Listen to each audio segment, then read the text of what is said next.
Welcome to our Handelsblatt election camp. With me here today, I've got Megan Murphy. She's the Washington bureau chief of Bloomberg, which, from what I've just learned now, has got 200 journalists here on the ground in Washington. Welcome, Megan. Thank you so much for having me. In the past few days, we've seen volatility spiking and markets have become frightened about the prospect that Donald Trump might actually win again.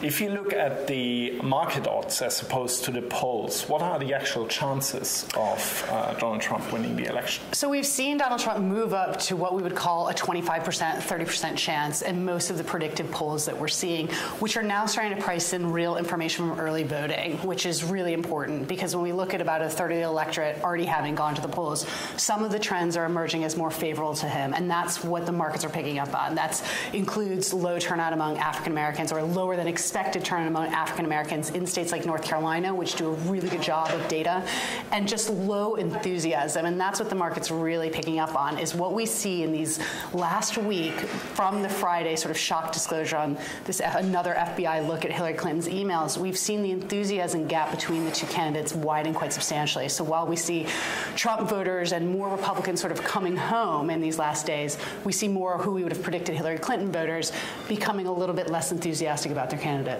Okay. In the still more unlikely event of Donald Trump, as it seems, winning, what would happen to markets? Will we see a stock market crash? I don't think we'd see a crash, and I think it's really difficult to look at what the market is pricing in. Obviously, the first early indicator we're going to see is the peso, which has always been a proxy for Donald Trump. We would see serious weakening, sort of the floor falling out on the peso, and that's not only because of the policies he's announced about Mexico, that's also just because the inward investment and the outward, and how that would shape. And equities? And on equities, yeah. It's very tricky to predict because while Hillary Clinton is the Wall Street, the market's candidate of choice, when you look at Donald Trump's economic plan and what he would actually do across both jump-starting growth in terms of infrastructure, whether he can actually do these things, and when you also look at what he says in terms of financial markets reform, you would think it's actually more favorable to an upside swing on the markets. The problem with Donald Trump's candidacy isn't the economic policies he's outlined, it's his unpredictability, and people just do not know whether we'd launch into a trade war with China, for example, or what kind of foreign policy we'd enter into. That spooks the markets, and that's where you might see a serious move downward on Wednesday, where there's still pretty improbable event to occur. Okay. For stock markets, what is the more important event? Is it the US elections or is it the Fed's possible decision to raise interest rates in December? Well, I think we know that if we don't see a move in December, that they're going to lose a lot of credibility, and markets are intensely focused on it. Obviously, we've got the meeting today, which people are going to be watching for any sort of tea leaves, although I don't think we're going to get it much. I still think the interest rate hike is what the market is more focused on, but you've definitely seen a huge move just in the past sort of week of people saying, wow, we're taking a much closer look at this election. We see the prediction polls tightening.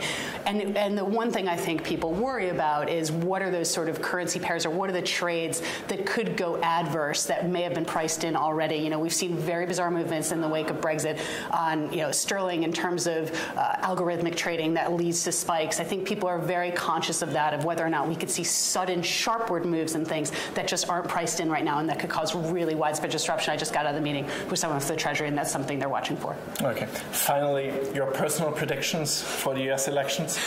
My personal predictions, I don't like making them. I think you look at any of the data, his electoral map to 270 becoming president is very difficult, but I think one thing we've seen over the past few days, which is hugely interesting, is that among the northern Rust Belt states, the sort of Michigan, Wisconsin, we look at New Mexico, we look at Nevada, we look at Arizona, that traditional Hillary Clinton firewall seems to be eroding. I think if we're not capturing some of these voters who are turning out, older voters, a bigger white voter turnout than we've ever modeled, he could win. I think the other thing which the markets are going to be watching is the Senate. If the Senate tilts, that's a very different market reaction in terms of if we have a Democratic Senate and a Democratic president, that's going to lead to probably more concern in the markets that things actually get done. Remember, the markets actually price in nothing getting done in Washington. So if they start to price in something actually getting done on whether that's corporate tax reform, whether that's something to do with Dodd-Frank, we're going to see a lot of volatility next week.